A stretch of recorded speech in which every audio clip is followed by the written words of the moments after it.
Next topic है हम लोगों का द डिसीजन मेकर्स। इस टॉपिक को पढ़ने से पहले थोड़ा सा आपको हम पिछले वाले टॉपिक में लेकर जाना चाहेंगे, क्योंकि पिछला वाला टॉपिक ही इस टॉपिक से कनेक्टेड है।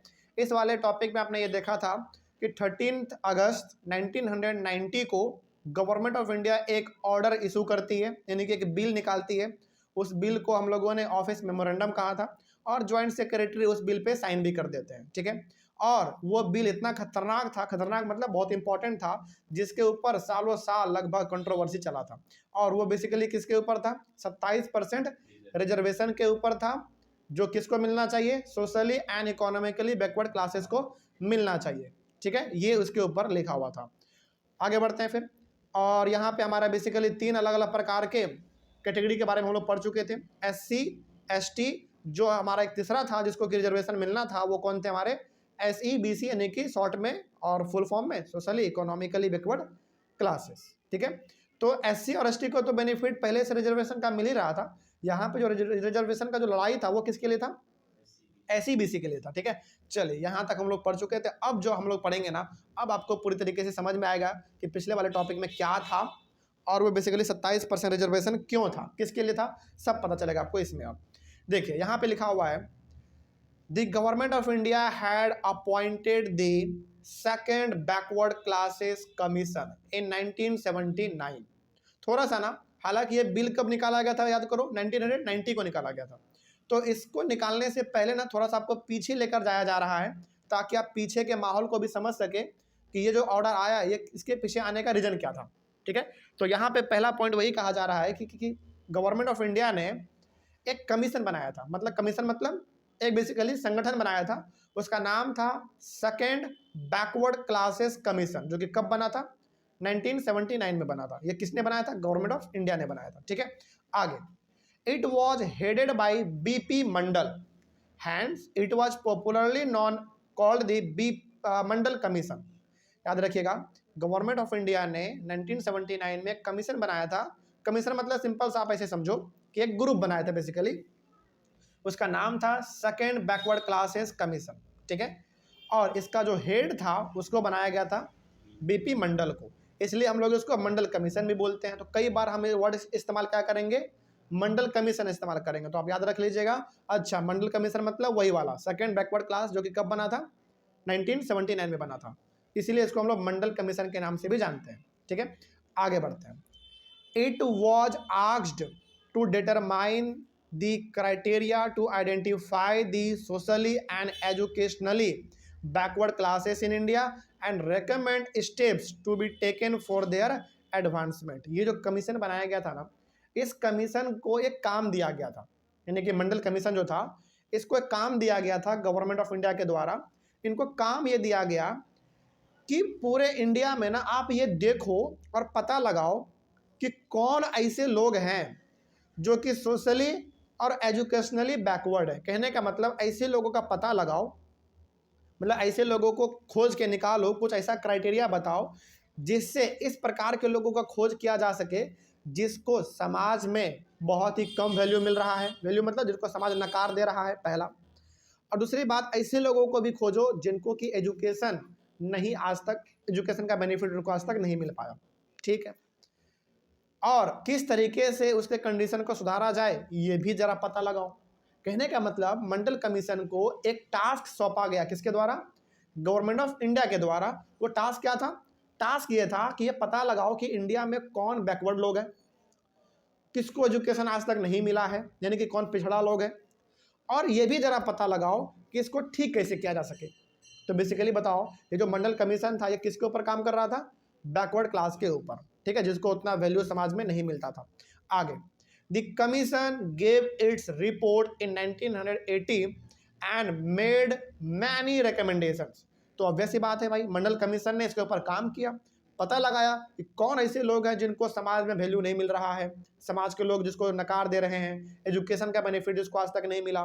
तो मंडल कमीशन ने पूरी तरीके से एक रिपोर्ट तैयार किया और रिपोर्ट तैयार करके 1980 में गवर्नमेंट ऑफ इंडिया को सौंप दिया कि हुजूर, आपने जो हमको काम दिया था हमने वो काम कर दिया है, सारा डाटा इस फाइल में लिखा हुआ है, आप इसको देख लो, ठीक है। तो रिपोर्ट कब सौंपा उन्होंने? 1980 में सौंप दिया गवर्नमेंट ऑफ इंडिया को। आगे देखते हैं। और उनमें ना बहुत सारे रिकमेंडेशन थे। रिकमेंडेशन मतलब सजेशन थे कि सर इसको सुधारने की ज़रूरत है, इसको और बढ़ाने की ज़रूरत है, इसको थोड़ा कम करने की ज़रूरत है, या फिर इसको आगे लेके जाने की ज़रूरत है। कहने का मतलब ये हो गया कि मंडल कमीशन को जैसा लगा उन्होंने वैसा रिपोर्ट में लिख के गवर्नमेंट ऑफ इंडिया को सौंप दिया। ठीक है, आगे one of these recommendations was that 27% of government jobs be reserved for the socially and economically backward classes।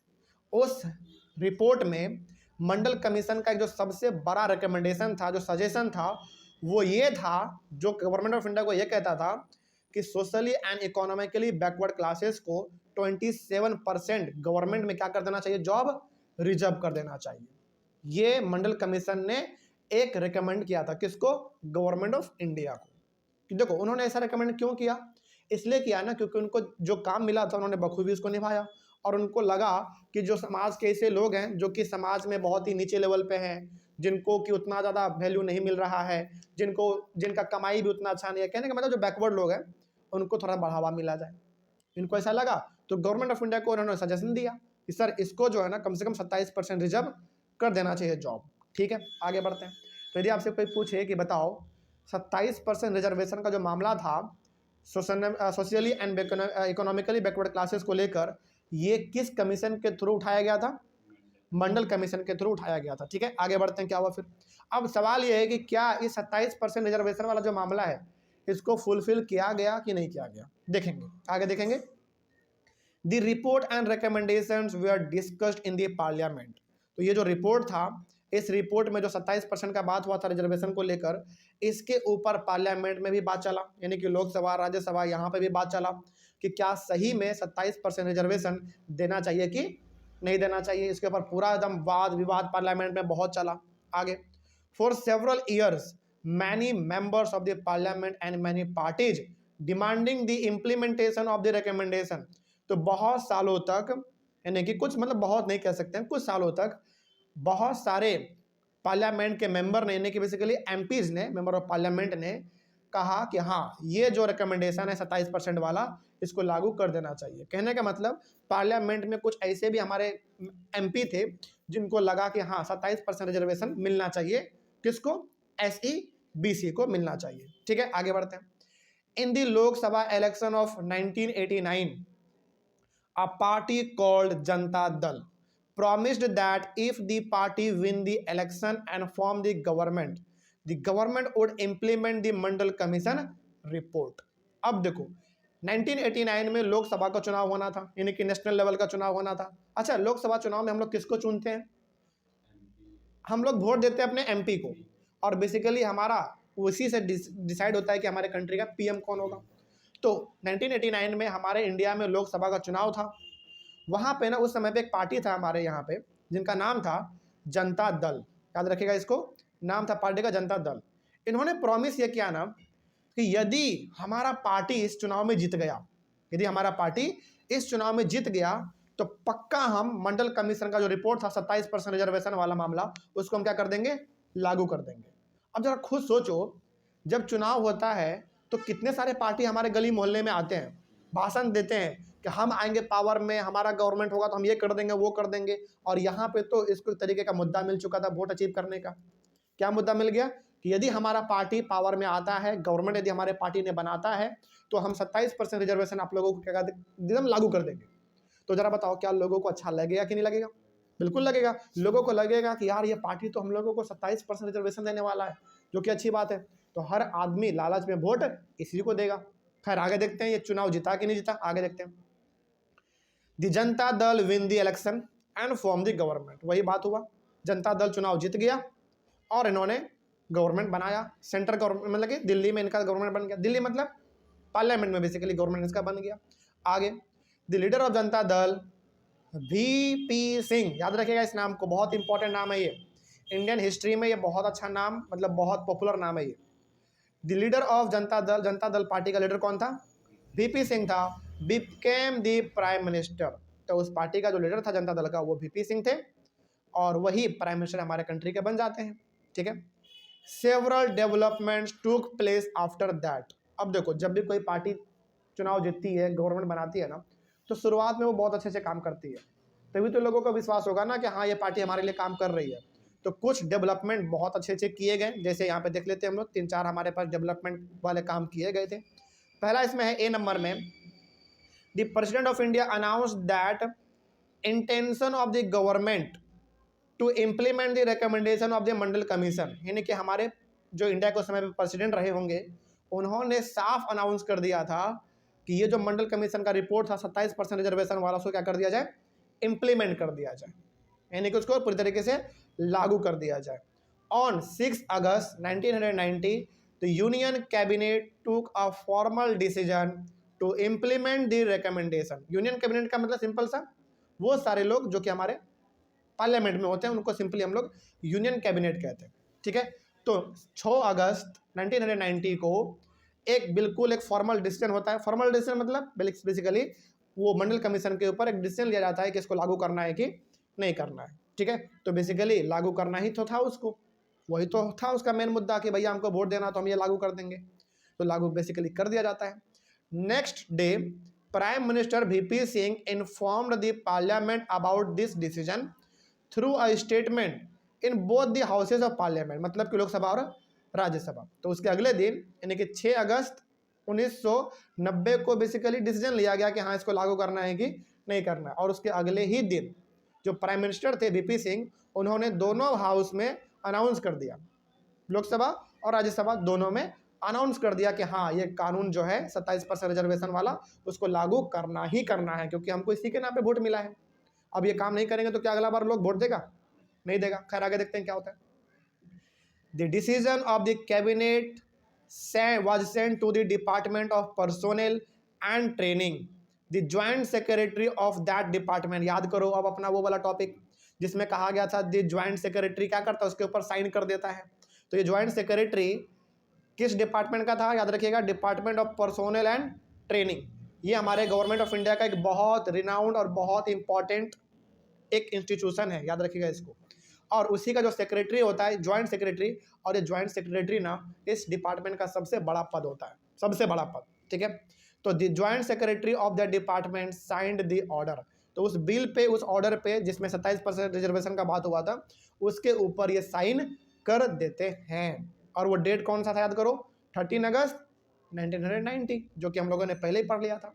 On behalf of the union government, जिसको हम लोग सेंट्रल गवर्नमेंट भी कहते हैं। अच्छा, क्या वो अपने मन से साइन करेगा क्या, नहीं, साइन किसके कहने पे करेगा, गवर्नमेंट के कहने पे करेगा, ठीक है। तो गवर्नमेंट ने कहा कि हाँ ये कानून लागू हो जाना चाहिए, तो उन्होंने साइन कर दिया कि हाँ भाई ये लागू हो जाना चाहिए। आगे बढ़ते हैं, अगला इसमें, हाँ ये 4 बेसिकली मेन काम थे जिनको उन्होंने किया था। अगला कुछ पॉइंट दोबारा आ जाइए वापस टॉपिक पे। For the next few months this was most hotly debated issue in the country, यानी कि कुछ महीनों तक जब वो हमारा 27% रिजर्वेशन वाला मामला लागू हो गया, तो कुछ महीनों तक लगातार कंट्री में ये मतलब हॉट डिबेट वाला टॉपिक था, जिसके ऊपर रूलिंग पार्टी के साथ साथ अपोजिशन पार्टी सभी ने मिलकर डिबेट किया कि हाँ ये कानून लागू होना चाहिए था, कोई कह रहा है लागू नहीं होना चाहिए था, मतलब दोनों प्रकार के विचार सुनने को हमको मिल रहे थे। Newspapers and magazines were full of different views and opinions on this issue. Newspaper का बात हो, मैगजीन का बात हो, टीवी का बात हो, हर जगह पर केवल इसी का चर्चा हो रहा था, इसी कमीशन का बात हो रहा था। It lead to widespread protests and counter protest, some of which were violent. तो जिनको ये कमीशन बिल्कुल पसंद नहीं था 27% वाला, वो इनके खिलाफ थे कि लागू नहीं होना चाहिए था, और जिनके लिए था वो इसके सपोर्ट में थे कि अच्छा हुआ लागू हो गया, हमको 27% रिजर्वेशन मिल गया। तो बेसिकली दोनों तरफ से मामला चल रहा था, और कहीं कहीं पर तो ये प्रोटेस्ट बड़ा भयंकर हो गया, यानी कि वायलेंट, कहीं कहीं पर दंगा फसाद भी देखने को मिल गया दो ग्रुप के बीच में। People reacted strongly because this decision affected thousands of jobs opportunities। और बहुत सारे लोगों को, मतलब जिस लोगों को इस लॉ से, मतलब जिसको इस कमीशन से आपत्ति था, उनका तो जॉब चला गया, क्योंकि यहाँ पे रिजर्वेशन 27% किसको मिल गया, SEBC को मिल गया। तो जिस मतलब कहने का मतलब कुछ लोग इसके पक्ष में थे, कुछ इसके विपक्ष में थे। आगे, some were in favour of the decision and some were against the decision. तो कुछ इसके पक्ष में और कुछ इसके विपक्ष में थे, कुछ इसको फेवर कर रहे थे, कुछ इसके अगेंस्ट में थे।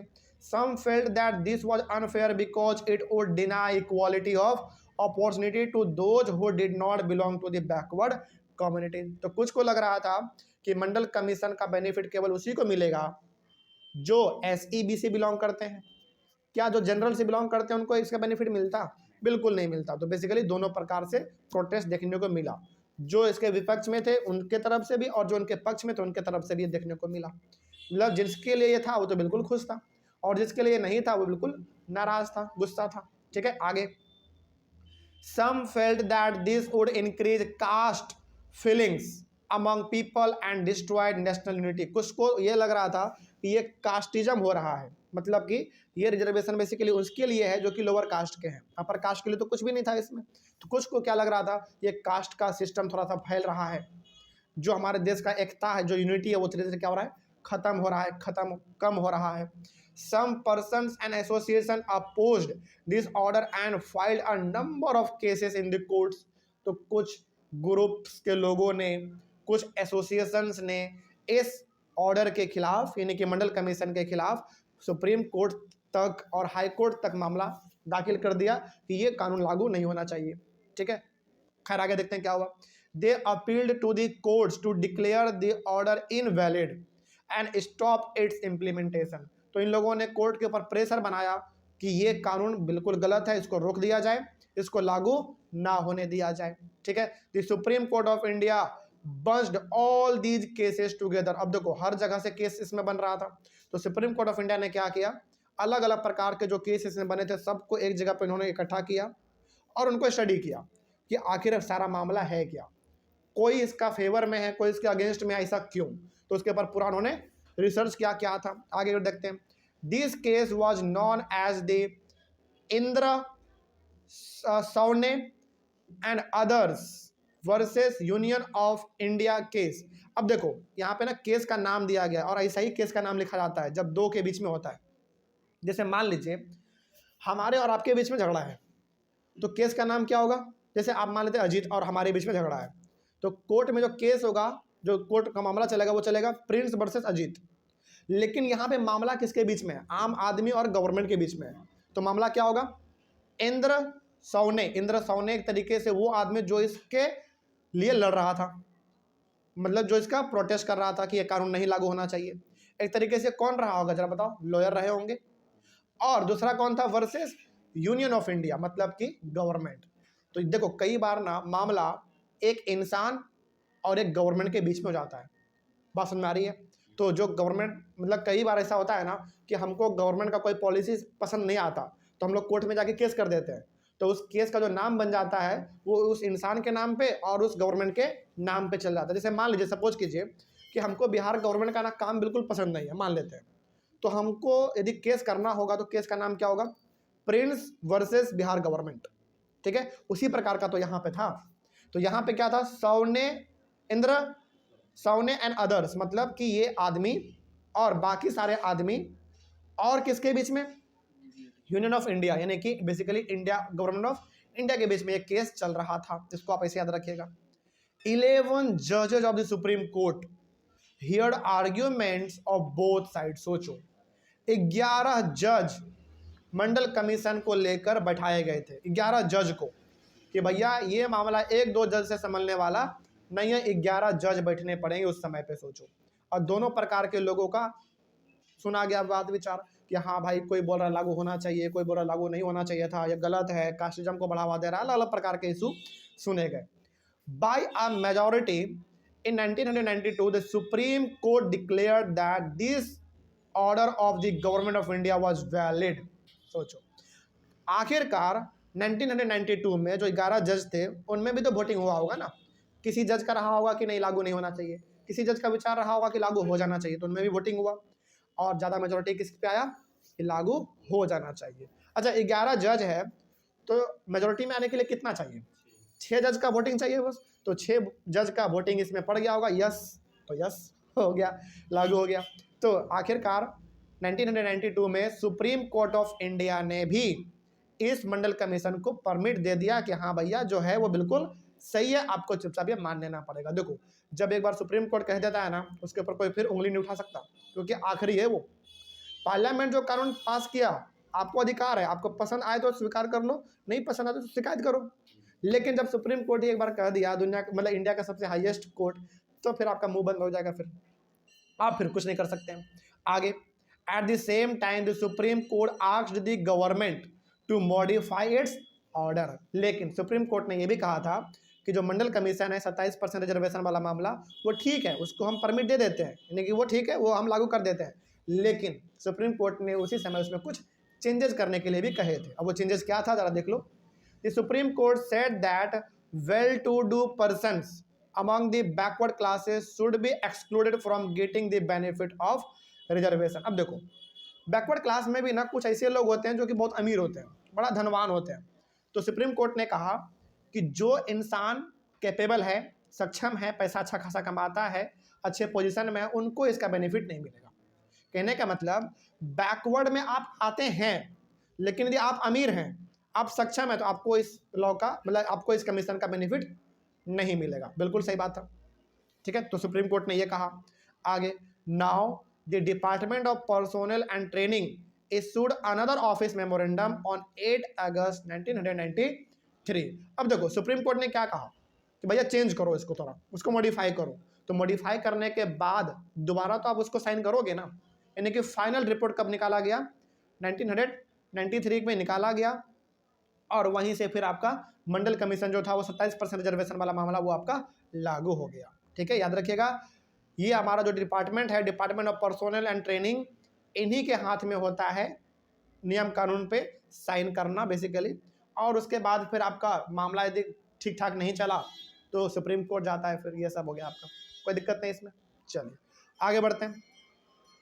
तो आखिरकार उस कमीशन को मॉडिफाई करके 8 सितंबर 1993 को लागू कर दिया गया।